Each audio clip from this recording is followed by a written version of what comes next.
उस आपको उसके सीड में सुधार करना पड़ेगा। सुधार बीज में होता है, वृक्ष में नहीं होता। तो हमारा सीड क्या है? हमारा सीड है हमारी थिंकिंग पैटर्न है। हम जो सोचते हम जो सोचते हैं वो हमारा सीड है।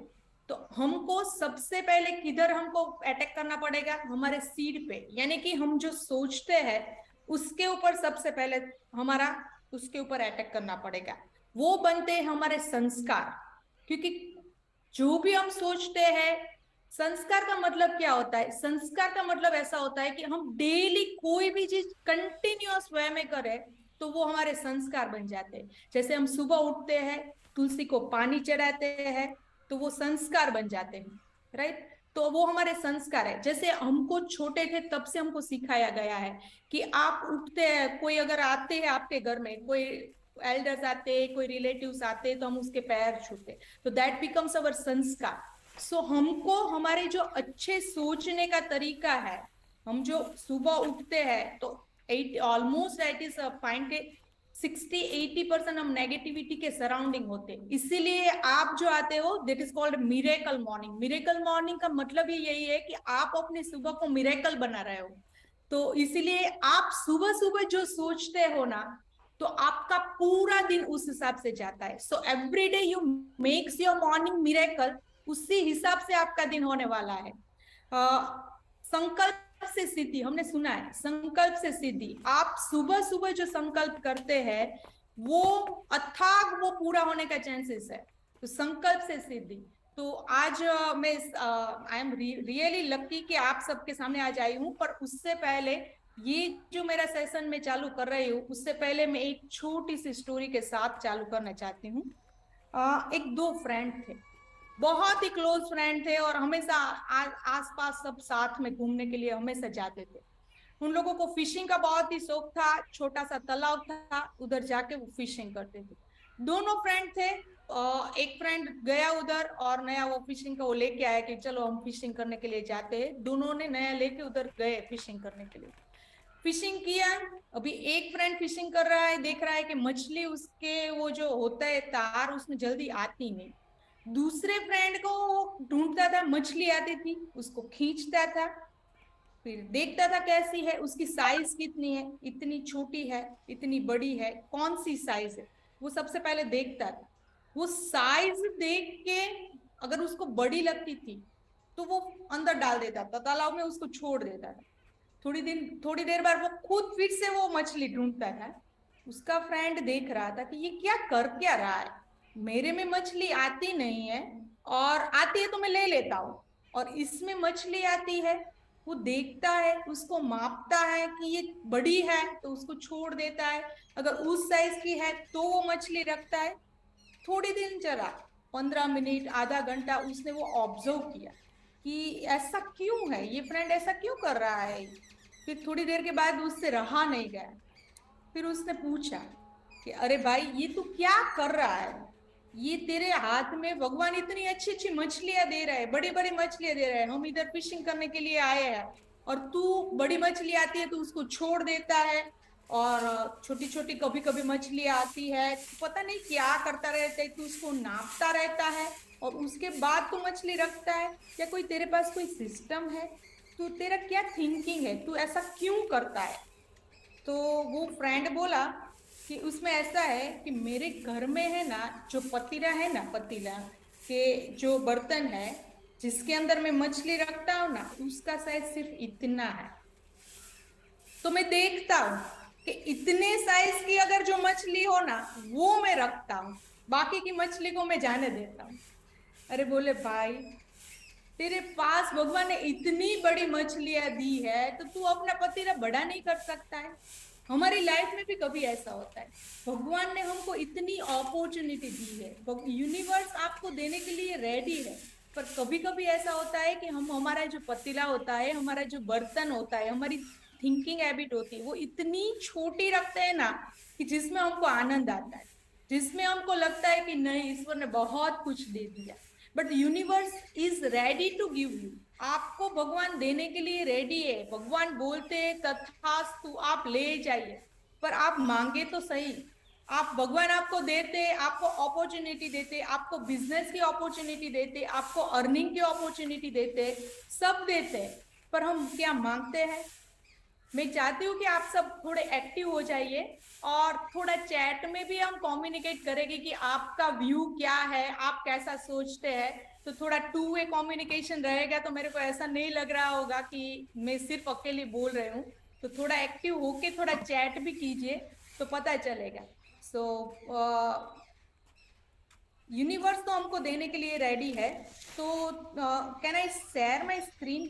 Can it possible for me to share my screen? Yes, Yes, yes, ma'am. madam. Yes, you can. Yes, yes, wait for 1 minute.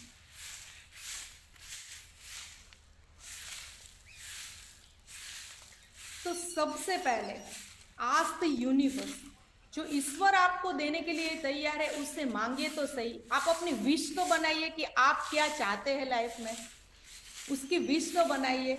ईश्वर दोनों हाथ से देने के लिए तैयार है। एक भी नियम ईश्वर ने ऐसा नहीं बनाया है कि फॉर एग्जाम्पल आप देखिए तो ईश्वर ने जो कुछ भी बनाया है वो कंटिन्यू फ्लोइंग वे में। अगर आप नदी का पानी देखते वो भी फ्लो होता है, दरिया का पानी भी फ्लो होता है। अगर कोई ट्री देखे तो ट्री को निकाल देते, काट देते, फिर भी उसमें वो नए नए वो पत्तियां नहीं निकलनी जाती। सो ईश्वर ने हमको जितना भी दिया, अगर वो रात हुई है तो सुबह भी हमारी होने वाली। सो ईश्वर ने हमको ऐसा बनाया है कि वो कंटिन्यू ग्रोइंग वे में है। तो हमको भी अगर उसके साथ सिनर्जी बिठानी है तो सबसे पहले हमको भी खुद अपने आप को हेल्दी रखना पड़ेगा। हेल्दी रखने के लिए हमको फिजिकली तो एक्टिव रहना पड़ेगा, पर उसके साथ साथ मेंटली भी एक्टिव रहना पड़ेगा। और वो आता है हमारे आचार विचार और हमारे ड्रीम से। हमको जिंदगी में क्या अचीव करना है उससे आएगा।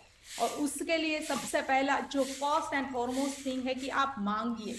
अगर आप मांगेंगे नहीं तो वो कैसे पॉसिबल रहेगा? एक छोटा सा आदमी था, वो भिखारी जैसा था, वो उसके पास कुछ पैसा वैसा नहीं था, तो वो जात ऐसे ही वो बड़ा था। एक बार किसी ने उसको बहुत ही अच्छी रोटी दी, तो बोला रोटी है, ठीक है। तो उसको इतनी भूख लगी कि रोटी मिली। फिर वो क्या कर रहा था कि एक साइड में ऐसा कुछ उसने इमेजिन किया और फिर वो इसमें डीप कर करके रोटी अपनी खा रहा था। तो कोई निकला उधर, तो बोला कि भाई तू ये क्या कर रहा है कि ये रोटी तू खा रहा है, सिर्फ रोटी खा रहा है, पर बाकी का ऐसा डीप करने का क्या कर रहा है, ऐसे उसमें क्या डुबा रहा है? तो बोला मैं रोटी को है ना चटनी के साथ डुबा रहा हूँ। तो बोला चटनी के साथ डुबा रहा है? तो क्यों? तो चटनी के साथ डुबा जाऊं तो मुझे ऐसा लगता है कि मेरा खाना फिनिश हो गया है। तो किसी ने बोला कि भाई तू ऐसा चटनी के साथ डुबा रहा है तो तू ऐसा इमेजिन ही कर रहा है, तो तू अच्छा इमेजिन कर रहा है, तू ऐसा क्यों इमेजिन नहीं कर रहा है कि ये रोटी के साथ तुझे श्रीखंड मिल रहा है, या रोटी के साथ अच्छा स्वीट मिल रहा है, कि रोटी के साथ तुझे जो अच्छा लगता है सबसे ज्यादा जिंदगी में पसंद है वो मिल रहा है और वो तू खा रहा है। तेरे को तो सिर्फ सोचना ही है ना, तो बड़ा क्यों नहीं सोचता? तो बोला ऐसा कभी जिंदगी में वो दिमाग में आया ही नहीं कि ऐसा मैं सोचूं, ऐसा कैसे पॉसिबल है, क्योंकि मेरी सोच उधर तक जाती ही नहीं है। तो इसीलिए दोस्तों यही चीज है कि हम हमारी सोच को इतनी छोटी कर देते, इतनी लिमिटेड सराउंडिंग में कर देते हैं ना, कि बियॉन्ड द इमेजिनेशन हम कभी सोचते ही नहीं है। तो इसी के ऊपर हमारा पूरा ये टॉपिक है कि हम अपनी सोच को एक्सपांड करें। एटलीस्ट हम ईश्वर से मांगे तो सही कि हमको क्या चाहिए। अगर हम मांगेंगे तो भी वो पूरा करेंगे ना, उसके लिए सबसे पहले हमको मांगना तो पड़ेगा। So this is first and foremost thing, that is ask. Second thing is ask, भगवान से मांगिए, पर क्या मांगिए? आपके कुछ सपने तो होने चाहिए जिंदगी में। देखिए जिंदा आदमी के सपने होते हैं। आपने कभी देखे कि कोई फॉर एग्जाम्पल, हमको तो उनकी लैंग्वेज आती नहीं है, पशु पक्षी कौन सी लैंग्वेज में बात करते हैं, क्या करते हैं, उनके कुछ सपने होंगे नहीं होंगे, पर हमको पता है कि हमारे सपने हैं। हम जिंदा आदमी हैं। अब जब हमारा जन्म हुआ था तो हमारे माँ बाप ने हमको पैदा किया था, तो मुझे लगता है कि हर कोई की ऐसी इच्छा होगी कि वो अपने माँ बाप के सपने पूरे करे, वो खुद के सपने पूरे करे और उनके आने वाले बच्चे के भी सपने पूरे करे। तो उसके लिए उनको सपना तो देखना पड़ेगा। They should have a dream, ईश्वर से मांगना तो पड़ेगा। तो सबसे पहले कोई भी आप चीज ले लो, कोई भी बड़ी से बड़ी किताब ले लो, कोई भी पूरी दुनिया में आप सब जगह चले जाओ, सब में एक ही चीज आती है कि you first have to ask. अगर आपको जिंदगी में कुछ पाना हो तो सबसे पहले you have to ask for it. इसीलिए मैंने ये जो स्टोरी की शुरुआत की थी वो की थी आस्क द यूनिवर्स, ईश्वर से मांगिए, पूरी दुनिया से मांगिए, प्रकृति आपको देने के लिए पूरे दोनों हाथ फैला रही है, पर आप उसको लेने के लिए अपने हाथ तो ऊपर उठाइए, जरूरी है ना। तो थोड़ा चैट में भी एक्टिव रहिए, ऐसा नहीं लगे कि सिर्फ मैं ज्ञान दे रही हूँ, थोड़ा प्रैक्टिकल भी है। और आज ही आपको प्लान करना है कि ये महीना नया चालू हो रहा है, मिरेकल मॉर्निंग को आपको रियल में मिरेकल बनाना है। तो आज ही इस महीने का गोल डिसाइड कीजिए, छोटे छोटे से चालू कीजिए। आज ही ये महीने का आप गोल डिसाइड कीजिए कि आपको क्या करना है। So ask, dream what you wanted to achieve. अभी ये 2022 ऑलमोस्ट दिसंबर लास्ट मंथ तक कंप्लीट होने वाला है, बट नेक्स्ट 1 ईयर 2 ईयर और 5 ईयर में आपको क्या चाहिए, what is the sole purpose, आपको किस, क्योंकि सुबह से रात तक हम काम तो करते, but is it having a specific goal. कुछ हमारा कुछ होना चाहिए ना जीवन में, अगर जिंदा है तो कुछ लाइफ में वो कुछ गोल होना चाहिए, कुछ सपने होने चाहिए। बाकी तो पूरी दुनिया जैसे पशु पक्षी जैसे सुबह उठते रात को सोते, ऐसे ही अपनी जिंदगी हो जाएगी। ईश्वर ने हमको बनाया है, मानव को बनाया है, हमको दिमाग दिया है, तो कुछ करने के लिए दिया है ना। तो उसके लिए हमको सबसे पहले सोचना पड़ेगा। एंड वो सोच दो चीजों से होगी है। मैंने कहीं सुना था कि everything what ever is happen in the life that happens 2 times. कोई भी चीज दुनिया में बनती है तो वो 2 बार बनती है, एक बनती है अपने मन के अंदर और दूसरा बनता है रियलिटी में। आज जियो ने इतना बड़ा एम्पायर खड़ा कर दिया, तो मुकेश अंबानी को ऐसे ही ओवरनाइट हो गया? नहीं पॉसिबल है ना। तो इसीलिए उन्होंने भी पहले सोचा होगा, तो इसीलिए आप सोचिए।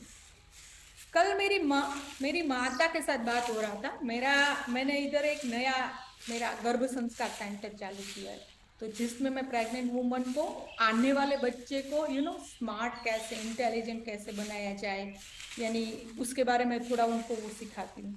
तो मेरी मम्मा ने मुझे कल फोन किया तो बोला कैसा चल रहा है, मैंने बोला मम्मी बहुत ही बढ़िया चल रहा है, अच्छा चल रहा है। बोला बढ़िया चल रहा है उसका मतलब क्या है, पैसा आ रहा है?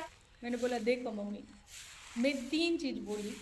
देखो मम्मी, एक लेबर होते हैं ना, वो लेबर ऐसा सोचते हैं कि सुबह से रात तक काम किया उनको पैसा मिल गया। एक वर्किंग पर्सन होते हैं वो ऐसा सोचते हैं कि एक महीने में पहली तारीख में सैलरी मिल गई। पर जो बिजनेस वाले होते हैं ना, वो ऐसा सोचते हैं कि उनको जिंदगी में क्या पाना है, और उसके लिए वे सुबह से रात तक काम करते हैं, और वो ऐसा कोई डेट फिक्स नहीं। तो मैंने बोला मैं बिजनेस कर रही हूँ मम्मी, मुझे ऐसा कोई डेट फिक्स नहीं है कि कब आएगा, बट मैं आज से 5 साल के बाद का सोच रही हूँ कि मैं क्या कर रही हूँ। तो यही चीज है। और उसके लिए हमको क्या करना चाहिए, तो उसके लिए सी देयर आर फ्यू सिस्टम, कुछ सिस्टम होनी चाहिए, everything should be in the system. कोई भी चीज फेल हो सकती है, पर अगर वो सिस्टमेटिक वे में हो तो वो कभी फेल नहीं हो सकती। तो उसके लिए हमको सिस्टम में डालना पड़ेगा, अपनी लाइफ को भी सिस्टम में डालना पड़ेगा। सुबह आप मॉर्निंग मिरेकल में आते हैं तो ये बहुत ही अच्छी चीज है, तो आपको भी सुबह मॉर्निंग मिरेकल में अपनी लाइफ को, अपने डे को मॉर्निंग मिरेकल रूप में कन्वर्ट करना होगा, कुछ सीखना होगा और वो डेली लाइफ में इम्प्लीमेंट करना होगा। ये सुबह का टाइम बहुत ही इंपॉर्टेंट है, जिसको बोलते हैं अमृत वेला, यानी कि वरदान आपके ऊपर आ रहा है। अमृत वेला मैं भी करती हूँ, एक मेडिटेशन होता है, तो वो सुबह सुबह ईश्वर आपको वरदान देते हैं, वो वरदानों का समय माना जाता है। तो सुबह सुबह आप जो सोचेंगे वो पूरा होना ही है। आपको वो जो आपके मन में जो सीड है आप जो डाल रहे हो, उस सीड में से आपको उसकी केयर नहीं करनी पड़ेगी, उसको पानी देना पड़ेगा, उसकी पूरा सराउंडिंग में रहना पड़ेगा, तभी वो चीज आपको फर्स्ट होगी। सो एक बहुत ही बड़ा कोट्स है कि परिंदों को मिलती है मंजिल यहाँ पर, परिंदों को मिलती है मंजिल यहाँ पर, ये फैले हुए उसके पंख बोलते हैं, वही लोग रहते हैं खामोश अक्सर, जमाने में जिनके हुनर बोलते हैं। तो मुझे लगता है आप सब कोई चैट नहीं कर रहा है, तो आप थोड़े हुनर वाले हैं, तो थोड़ा अपने आप को थोड़ा क्लैप के साथ, एनर्जी के साथ भर दीजिए और एंजॉय कीजिए। ये बहुत ही वंडरफुल मिरेकल मॉर्निंग आपको मिली है, तो थोड़ा अपने आप को एंजॉय कीजिए, थोड़ा चैट में एनर्जी डालिए और मॉर्निंग मिरेकल को रियल में आप मॉर्निंग मिरेकल बनाइए। ऐसा ऐसा मेरा ऐसा है। और दूसरा जब आप ताली पाड़ते हैं तो अभी योग गुरु ने हमको बोला चलो हम एक्यूल प्रेशर के रूप में ताली पाड़ते हैं, ठीक है। वो तो एक साइंस है कि एक्यूल प्रेशर तो हो गया है, चलो आपने ताली पाड़ी, एक्यूल प्रेशर को हो गया। अभी दूसरा एक अलग तरीके से मैं एज अ बिजनेस आपको साइंस दिखाती हूँ कि जब आप ताली पाड़ते हैं ना, कंटिन्यू थोड़ी देर ताली पाड़ते हैं ना, तो आपके हाथ में खुजली होने लगती है। और जब खुजली होती है तो क्या होता है? पैसा आता है। पैसा आता है। तो चलो हम सब एक काम करते हैं, हम सब पैसा कमा लेते हैं सुबह सुबह। यूनिवर्स आपको देने के लिए तैयार ही है, तो सुबह सुबह हम पैसा कमा लेते हैं। ओके, सो चलिए आगे की ओर बढ़ते हैं कि सबसे पहला क्या चीज है। तो सबसे पहले हमको करनी होगी हमारी शार्पन स्किल्स। सी पैसा आपको यूनिवर्स देगा, पर आप सिर्फ मांगेंगे कि मुझे करोड़पति बना दो भगवान, करोड़पति बना दो, भगवान बोलेगा तथास्तु। दूसरे महीने आप पहुंचोगे, भगवान आपने मुझे करोड़पति नहीं बनाया, ये आपने क्या किया, मैंने आपको इतना बजा, मैंने आपको इतनी बार बोला, आपने बोला था सुबह आप भगवान के पास जाके मांगो, और भगवान आपने मुझे करोड़पति नहीं बनाया, ऐसा मेरे साथ क्यों किया? भगवान बोलेंगे आपने काम क्या किया? करोड़पति बनाने के लिए आपको मैंने तथास्तु तो बोला, पर उसके लिए आपने काम क्या किया? तो उसके लिए हमको क्या करना पड़ेगा? उसके लिए हमको करना पड़ेगा, हमारी स्किल को शार्पन करना पड़ेगा।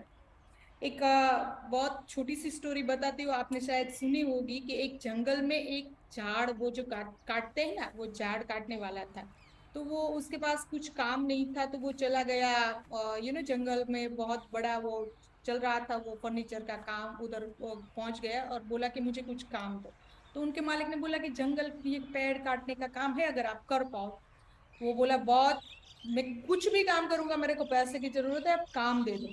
उसने वो काटना चालू कर दिया। पहले दिन बहुत उत्साह से काम किया, 10 वो ट्री काट दिए। दूसरे दिन थोड़े कम हो गए, 8 ट्री काट दिए। तीसरे दिन, अभी वो बोला कि मेरा तीसरे दिन 5 हो गए, धीरे धीरे वो कम होने लगे। वो बोला इतना, मैं इतनी उत्साह से काम करता हूँ, मेरी एनर्जी भी सेम है, पर मेरा एफिशिएंसी क्यों डाउन हो रहा है? ऐसा क्यों पॉसिबल है कि पहले दिन 10 झाड़ है, फिर धीरे धीरे कम होके 5 आ गए? उसने उसके मालिक के पास जाके बात किया, मालिक को बोला कि मालिक मैं काम तो बहुत शिद्दत से करते हूँ, उससे उतने ही उत्साह से करते हूँ, सेम एनर्जी, इवन एनर्जी ज्यादा लगाते हूँ, पर पता नहीं चला ये क्या हुआ। मालिक ने पूछा आपने अपनी वो जो एक्स थी, कुहाड़ी थी, उसको शार्पन किया? बोले नहीं किया। तो हमको भी ये सोचना है कि हम हमारी स्किल को शार्पन कर रहे हैं। ऐसा दुनिया में कोई भी व्यक्ति नहीं है कि जिसके पास स्किल भगवान ने नहीं दिया हो, कोई भी नहीं है, सबके पास स्किल है। अगर आप छोटे से छोटे आदमी के पास जाओ तो उसके पास भी स्किल है, और बड़े से बड़े इंडस्ट्रियलिस्ट के पास जाओ उसके पास भी स्किल है। But the matter is, skill भगवान ने दिया है, बट वो स्किल के हम शार्पन करते हैं। शार्पन मतलब वो स्किल को ज्यादा बढ़ाने के लिए उसके ऊपर हम काम करते हैं? नहीं करते हैं ना। तो इसके लिए हमको वो काम करना पड़ेगा, और उसके लिए सबसे पहले आता है फाइंड योर व्हाई। ये बहुत ही बढ़िया किताब है, अगर किसी ने देखी, रीड की हो तो, सिमोन सिनेक की किताब है, ask your find your why. मतलब आपको जिंदगी में क्या चाहिए ना, उसको सबसे पहले ढूंढिए, फाइंड योर व्हाई। क्यों आप काम कर रहे हो? चलो आपने पैसा भी कमा लिया, फिर क्यों काम कर रहे हो? सब मेजोरिटी अगर 60-70% देखे तो हम काम क्यों कर रहे हैं? पैसे के लिए कर रहे हैं। चलो पैसा भी आपने मन कर लिया, but what is the ultimate goal? आप, फिर कोई बोलेगा कि मैं दूसरों को हेल्प करने के लिए पैसा कमा रहा हूँ, कोई बोलेगा कि मेरे को मेरे फैमिली में सबको हैप्पी रखना है इसीलिए मैं काम कर रहा हूँ। हम सुबह से लेके रात तक काम करते, but sometimes we are unable to find our why. सुबह से लेके रात तक काम करते हैं, पर हमको पता नहीं है कि हम क्यों काम करते हैं। सीधा अल्टीमेट, आप दुनिया में कहीं पे भी चले जाओ, सब जो काम करते हैं ना, वो इंटरनल हैप्पीनेस के लिए ही करते हैं। खुशी चाहिए सबको, कोई भी काम करो, अल्टीमेट सब अगर मिल गया तो उसके बाद लास्ट क्या चाहिए? सबके बाद लास्ट चाहिए खुशी। तो खुशी, खुश होके ही काम करें ना। हमको चाहिए लास्ट तक, चाहिए लास्ट में चाहिए खुशी, तो हम खुश होके ही काम किए करें ना। हम क्यों इतना टेंशन में रहते हैं, अरे पैसा नहीं आया, ये वो सब पूरा दिन पता नहीं क्या हमारे मन में कभी कभी थिंकिंग हैबिट रहता है।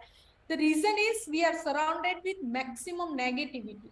अगर हम उत्साह में भी होते ना, आप मॉर्निंग मिरेकल में गए, इतना मस्त लर्निंग लिया आपने, अभी आपने ठान लिया कि नहीं मैं तो ऐसा आज तो कुछ भी करके मेरा आज तो बहुत ही अच्छा करूंगा, आप जो भी फील्ड में हो बोलोगे बहुत अच्छा करूंगा। जैसे ही आपको सामने वाले शर्मा जी या मनमोहन जी कोई भी मिल गए, बोले क्या हालचाल है जी, कट रही है तो कट ही जाएगी, आपके मन में भी कट जाएगी। कट रही है तो कटेगी ही जिंदगी। अगर आप बोलेगे क्या हालचाल है, बहुत ही बढ़िया जी, बहुत ही अच्छा हो रहा है जिंदगी में जी, तो ऐसा अगर बोलेगे तो आपकी लाइफ भी ऐसी होगी। सो आप सोचिए, आप क्या बोलते हैं ना उसके ऊपर है। पूरा दिन आप क्या सोचते हैं उसके ऊपर आपका जाता है। मॉर्निंग मिरेकल में आपके, हाँ, ये जो प्लांटेशन कर रहा है वो आपके थिंकिंग हैबिट का प्लांटेशन हो रहा है। आप क्या सोचते हैं ना उसका प्लांटेशन हो रहा है। तो यही है कि फाइंड योर वाई। तो सबसे पहले अगर आपने अभी तक नहीं किया है तो सबसे पहले मैं चाहती हूँ कि आप अपने वाई को फाइंड कीजिए और उसके लिए आप रिस्पॉन्सिबल हो जाइए।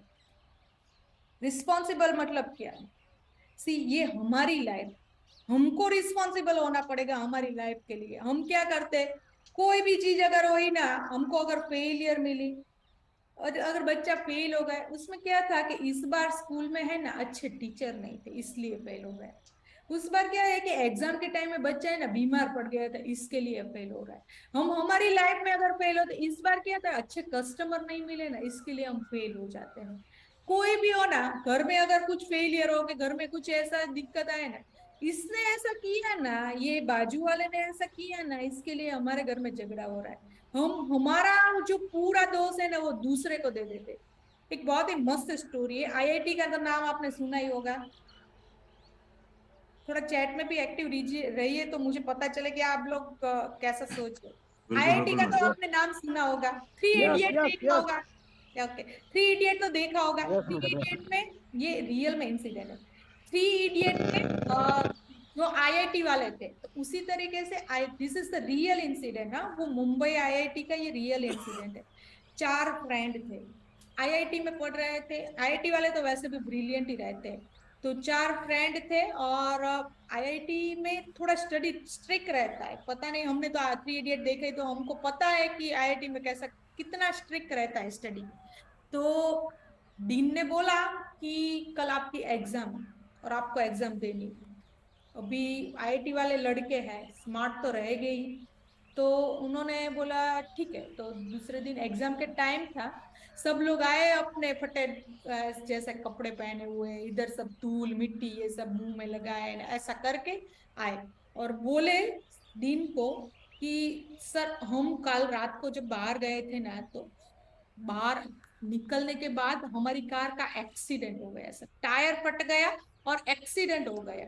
तो टायर फटने की जगह से एक्सीडेंट की वजह से हमारा ये हाल हो गया। सो सर हमारा पूरा कल का दिन बर्बाद हो गया, हम स्टडी नहीं कर पाए। तो सर आपसे एक रिक्वेस्ट है कि आप एक काम कीजिए सर, कि आप है ना हमारी एग्जाम पोस्टपोन कर दीजिए और आप दूसरी टाइम रखो। अभी आईआईटी वाले स्टूडेंट है तो होशियार तो हो गए ही, उनको तो सब पता ही होगा कि ऐसा स्मार्टनेस तो दिखाएंगे ही। अभी उसका गुरु उससे भी होशियार बोले ठीक है चलो 2 दिन बाद आपकी एग्जाम। 2 दिन के बाद एग्जाम हुई, बोला आपकी स्पेशल एग्जाम होगी, आप 4 लोग थे तो सबकी एग्जाम हो गई, अभी आप 4 लोगों की अलग से एग्जाम होगी। वो लोग इतने स्मार्ट, बोले देखा ना कैसे कर लिया, 2 दिन में तो अभी कुछ भी स्टडी कर लेंगे क्योंकि वो ब्लड में तो ब्रिलियंटनेस होती है, थोड़ा नॉलेज गेन कर लेंगे। बोला मस्त एग्जाम देंगे और अव्वल नंबर पे पास हो जाएंगे। 2 दिन बाद एग्जाम देने के लिए गए, दोनों को बोला आपका अलग से एग्जाम होगा।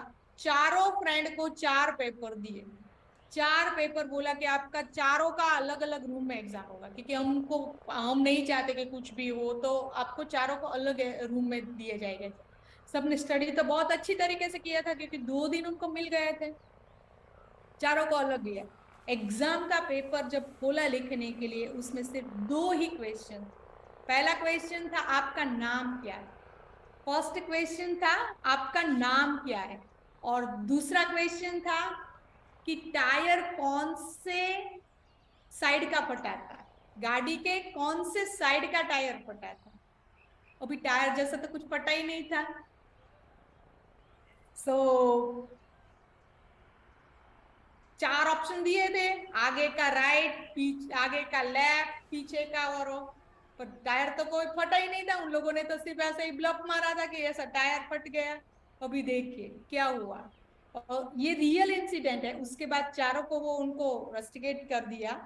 बट उसमें से हमको क्या सीख मिलती है? उसमें से हमको ऐसे सीख मिलती है कि sometimes we required to be a responsible for our life. अगर एग्जाम आती है, अगर प्रॉब्लम आते हैं, अगर कोई भी दिक्कत आती है, we are the creator of our life.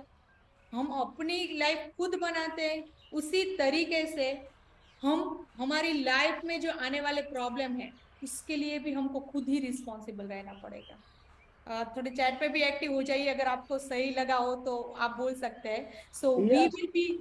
We will be responsible for our life. Can I take a commitment कि आज के बाद कोई भी प्रॉब्लम हो, सामने वाले की प्रॉब्लम है ऐसा हम बिल्कुल नहीं मानेंगे। इट्स अवर लाइफ, हमारी खुद की लाइफ है, हम अपनी लाइफ के लिए रिस्पॉन्सिबल है। सामने वाला क्यों है? और इसके लिए हमको स्ट्रांग माइंडसेट क्रिएट करना पड़ेगा। स्ट्रांग माइंडसेट क्रिएट करेंगे तभी होगा। और वो स्ट्रांग माइंडसेट कैसे, किधर से आएगा? वो स्ट्रांग माइंडसेट आएगा हमारे एटीट्यूड से।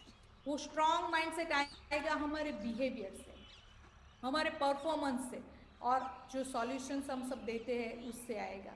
एंड अल्टीमेटली आपका रिजल्ट आएगा पॉजिटिव वे में।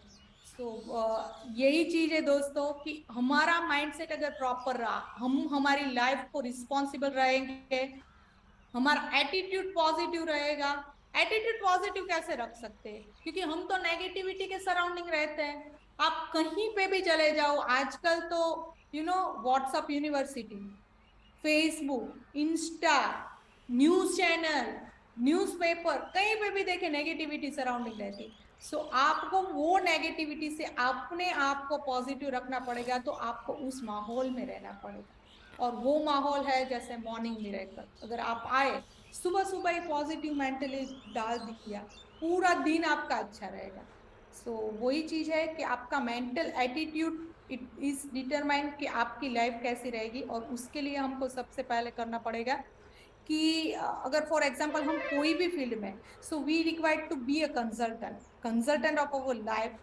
Cell your first, for example अगर आप सेलिंग फील्ड में हैं तो आपको सबसे पहले अपने आप को बेचना पड़ेगा। I am in the pharma industry since last 17 year. मैं 2-2 रुपए की दवाई बेचती हूँ। पर 2-2 रुपए की दवाई बेचने में जो मुझे आनंद आता है ना, वो 17 साल से एक ही काम कर रहा हूँ। मैंने पीएचडी किया है फार्मास्यूटिकल मार्केटिंग पे। मैंने पीएचडी किया है कि डॉक्टर्स कौन सी मेडिसिन, मेरा सब्जेक्ट ऐसा है कि study of factors influencing prescription habit of doctors in India. बहुत ही लंबा लगेगा आपको, बट उसका मतलब ये है कि डॉक्टर क्यों आपकी दवाई लिखते, उसके ऊपर मैंने पीएचडी किया है। तो मुझे पता है कि छोटा छोटा है बट सेल्स में कैसे सक्सेस पाया जाता है। मैं वैसे भी सेल्स की बंदी हूँ। So become a consultant, first you need to sell your mind. हमको ऐसा लगता है कि ये कस्टमर ही हमारा नहीं लेने वाला है, मेंटली ऐसा लगे जिंदगी में कभी वो नहीं लेगा।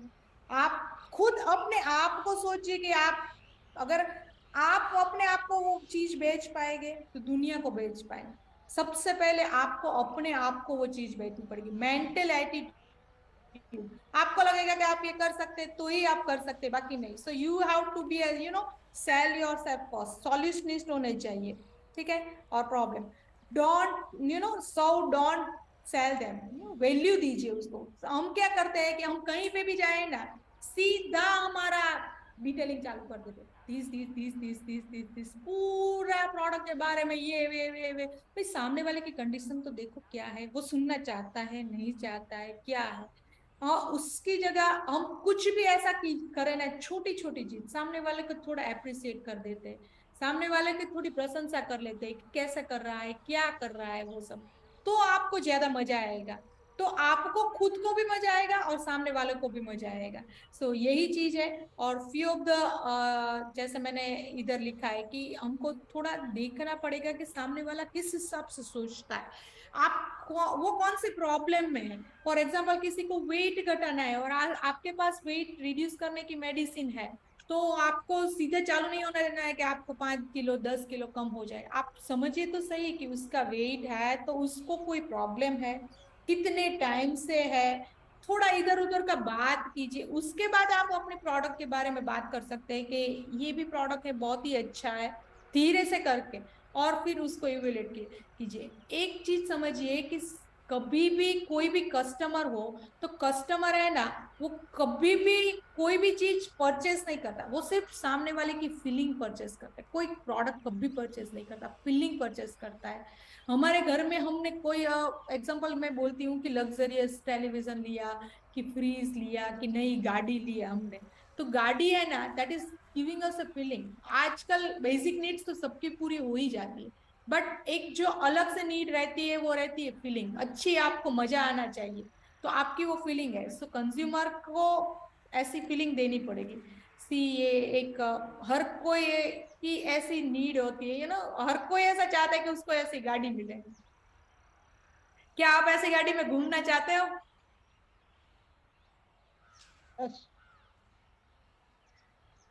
Customer desire can never be satisfied. तो आपको सबसे पहले समझना पड़ेगा कि कस्टमर की क्या नीड है, क्योंकि कस्टमर की एक नीड आ गई तो दूसरी नीड आएगी ही आएगी। कस्टमर ने एक बार कुछ मांगा तो दूसरी बार कुछ नया मांगेगा। कस्टमर को आप जितना भी अच्छी तरीके से रखो, उसकी नीड कभी वो पूरी नहीं होगी, तो वो अनलिमिटेड रहती है। तो हमको समझना ही पड़ेगा कि आज इसकी ये नीड पूरी हो गई है तो उसके बाद दूसरी उसकी जरूरियात नहीं अराइज होगी ही होने वाली। तो customer need can never be satisfied, but हमको उसकी नीड जो सेटिस्फाइड हो सके, उसकी जो मैं बोलती हूँ कि उसकी फीलिंग सेटिस्फाइड हो सके, उसके लिए हमको काम करना पड़ेगा। और उसके लिए सबसे पहले समझते हैं कि कौन कौन सी नीड है और कौन कौन से कस्टमर रहते हैं। आपको इसको देखना पड़ेगा इस हिसाब से कि कस्टमर किस हिसाब से रहते हैं। फॉर एग्जाम्पल फिजियोलॉजिकल नीड, तो उसकी बेसिक नीड है कि जो सब रहती है, इसमें आपको कोई कुछ देखने की जरूरत नहीं। उसके बाद आती है सेफ्टी एंड सिक्योरिटी नीड, कि क्या आप कौन से क्राइटेरिया में, क्या आप उसकी सेफ्टी और सिक्योरिटी की नीड पूरी कर रहा है, लाइक हेल्थ वो सब, तो उसको उस हिसाब से आपको टॉप करना पड़ेगा। देन आता है love and affection and belongingness की नीड। आप मानिए या नहीं मानिए, आपका फ्रेंड होगा, आप एक दो बार उसके साथ बात करेंगे, आपने कभी ऐसा इतनी इजीली क्लोजिंग नहीं किया होगा जितना आप अपने फ्रेंड या आपके अंगत पहचान वाले के साथ कर सकते हैं।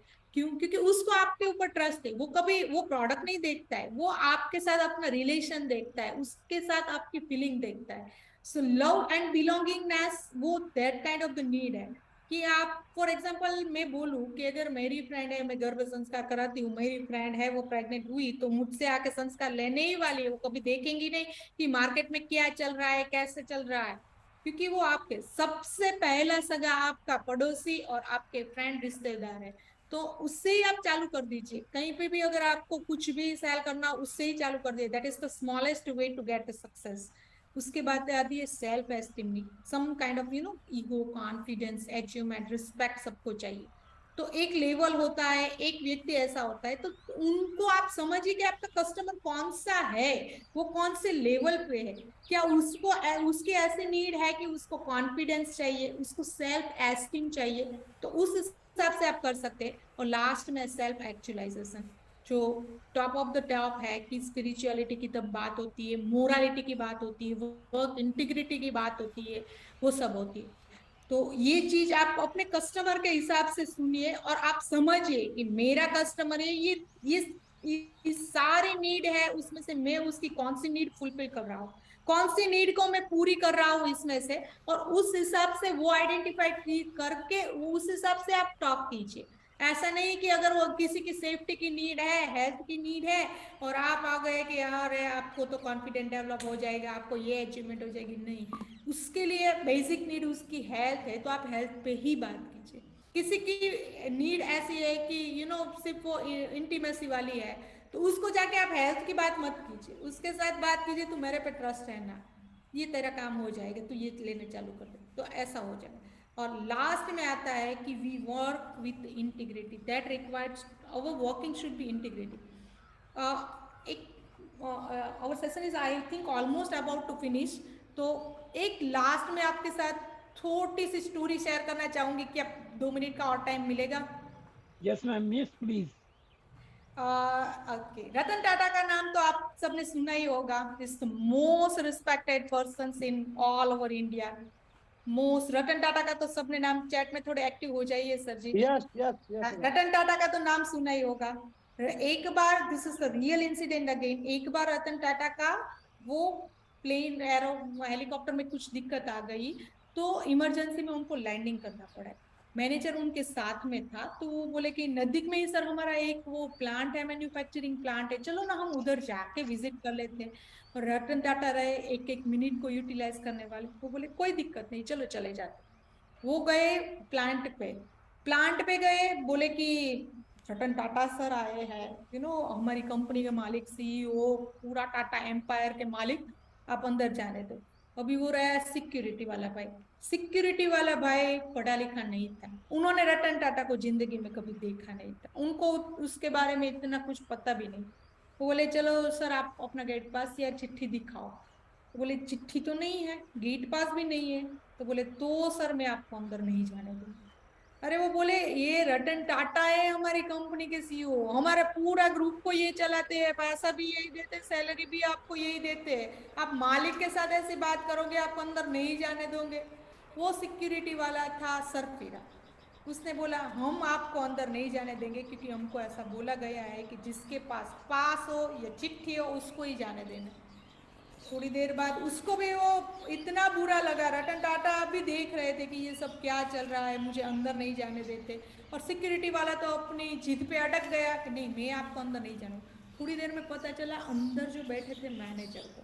तो मैनेजर आए, और मैनेजर को जब पता चला, वो उन्होंने बोला रतन टाटा जी आए हैं हमारी कंपनी में, बाहर गेट पे खड़ा है वो सिक्योरिटी वाला पागल, अंदर नहीं आने देता. वो दौड़ के गए उधर, और सिक्योरिटी वाले पे चिल्लाए कि तुझे पता है ये कौन है, ये कंपनी के मालिक है, ये सीईओ है, पूरा टाटा एम्पायर उनका है, कि पूरा चलाते हैं, और तू आपने इसको ही अंदर आने नहीं दिया, तुमको तो कुछ पता नहीं चलता ना, ऐसा करके सर को बोले कि सर आप अंदर आए जाइए. सिक्योरिटी वाला को लगा अभी बहुत बड़ी दिक्कत हो गई, अभी तो कि ऐसा मैं पहचान नहीं पाया, पर मुझे तो जो बोला गया था वही मैंने किया, अभी मैं क्या करूं. कोई अंदर आ जाता, फिर दिक्कत हो जाती, तो फिर मेरी नौकरी चली जाती, तो क्या अभी क्या करूं. बोला उसको डर लगने लगा कि अभी भी नौकरी तो जाने वाली है, क्योंकि मैनेजर ने मुझको डांट दिया है और मैंने कंपनी के मालिक को ही अंदर आने नहीं दिया. थोड़ी देर बाद उसको अंदर बुलाया, सिक्योरिटी वाले को थोड़ी देर बाद अंदर बुलाया, अंदर बुला के सब उसके सामने थे. उसने क्योंकि अंदर बुलाया तब उसको लगा कि अभी तो मेरी नौकरी गई. सब उसके सामने थे, सबको बुलाया था, बोला नौकरी तो गई पर उसके साथ साथ मेरी आबरू भी गई, क्योंकि सबके सामने मुझे निकालेंगे. पर हुआ उल्टा. उस टाइम रतन टाटा ने और सब ने साथ में मिलके क्लैप बजाई, और उसको तब उस टाइम रतन टाटा ने बोला कि अगर कंपनी का काम सिक्योरिटी वाला भी है, अगर वो पूरी शिद्दत के साथ कर रहा है, पूरी शिद्दत के साथ अगर वो काम कर रहा है, तो it means is walking with owner mentality. तो यही चीज है दोस्तों, कि अगर ऑनर मेंटालिटी से हम काम करेंगे, कहीं पे भी करेंगे, कोई भी जगह पे करेंगे, आप बिजनेस भी ऑनर मेंटालिटी के साथ कर रहे हैं, आप काम भी ऑनर मेंटालिटी के साथ कर रहे हैं, इंटीग्रिटी के साथ करेंगे. इंटीग्रिटी का मतलब ही यही है कि हमको जो काम के लिए रखा गया है वो क्या हम पूरी शिद्दत से निभाते हैं. जिसको हमको भगवान ने इतनी बड़ी अपॉर्चुनिटी एक दी है, सुबह इतने मॉर्निंग मिरेकल में मिले हैं, सुबह हमको चार्ज करने का टाइम मिला है, बट सुबह से लेकर रात तक हमको जिस लिए भगवान ने पैदा किया है, जो ड्रीम के लिए हम सुबह से रात तक काम कर रहे हैं, दौड़ते रहता है, तो वो क्या पूरी शिद्दत के साथ निभाते हैं, कि उसमें कहीं कुछ डॉट्स है, there are something is leaking, कुछ डॉट्स है, तो उसको क्लियर करना पड़ेगा. एक ऑनर मेंटालिटी के साथ, वर्क इंटीग्रिटी के साथ हमको हमारे दिन की शुरुआत करनी चाहिए, और पूरा दिन, पूरी, मैं तो बोलता हूँ पूरा दिन नहीं, पूरी जिंदगी हमको ऑनर मेंटेलिटी के साथ करनी पड़ेगी. और मानिए या नहीं मानिए दोस्तों, बट हमारे कृष्ण भगवान ने भी यही किया है कि आप कर्म करे जाओ, आप पूरी अपने पूरा अपना झोंक दो. तो एक छोटे से सीन के साथ ही मेरा आज का टॉक पूरा करना चाहूंगी. I just wanted to stop this, stop share, ये शेयर. ओके. जी। तो आई होप आप सबको मजा आया होगा। बट छोटे से सेइंग के साथ मैं आज अपना टॉक पूरा करना चाहती हूँ। मैं चाहती हूँ कि आप सब अपनी लाइफ में सबसे पहले तो बड़े से बड़े सपने देखें। तो वो बाद में सपने क्या को हूँ मैं? पूरा वो सपने को पूरा करने के लिए आप सुबह से लेकर रात तक लग जाइए सर। क्योंकि क्या है कि ईश्वर जब तथास्तु कहता है तो वो उस हिसाब से तथास्तु कहता है कि उसको भी आपके ऊपर ट्रस्ट होता है कि ये बंदा ये कर लेगा। सो श्री कृष्ण भगवान का एक बहुत ही बड़ा सा सेइंग है, वो कोट्स के साथ मैं क्लोज करना चाहती हूँ कि श्री कृष्ण ने खूब कहा है कि श्री कृष्ण ने खूब कहा है कि बस कर्म तुम्हारा कल होगा, और कर्म अगर सच्चाई है तो कर्म कहाँ निष्फल होगा।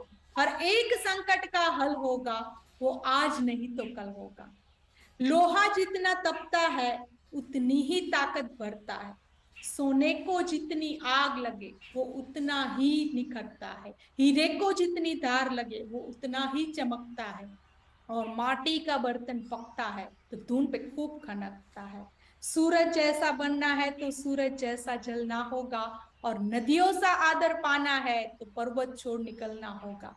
और हम ईश्वर के बच्चे हैं, हम ईश्वर के बच्चे क्यों सोचे सब सरल होगा। कुछ ज्यादा वक्त लगेगा पर संघर्ष जरूर सफल होगा। हर एक संकट का हल होगा, वो आज नहीं तो कल होगा, वो आज नहीं तो कल होगा। तो हमको कभी लगता है कि हमारी लाइफ में प्रॉब्लम है, प्रॉब्लम तो आनी ही है, बट वो प्रॉब्लम का सॉल्यूशन भी हमारे पास ही है। पूरी शिद्दत से हम ये प्रॉब्लम को सॉल्व करेंगे, क्योंकि ईश्वर ने भी कहा है कि प्रॉब्लम आएगी तो वो जाएगी। यही है कि बस कर्म तुम्हारा कल होगा, तो अच्छे कर्म करिए जाए। बस अपनी शिद्दत से 100% अपने आप को झांक दीजिए। जिंदगी एक बार मिलती है, दूसरी बार मिलती नहीं मिलती है, ये जन्म पूरा जन्म आगे आने वाला जन्म हमको तो कुछ नहीं पता है। हमको तो पता है यही एक जन्म है जिसमें ही हमको सब कुछ करना है। I hope you have enjoyed the session, आपको मजा आया होगा और कुछ अच्छा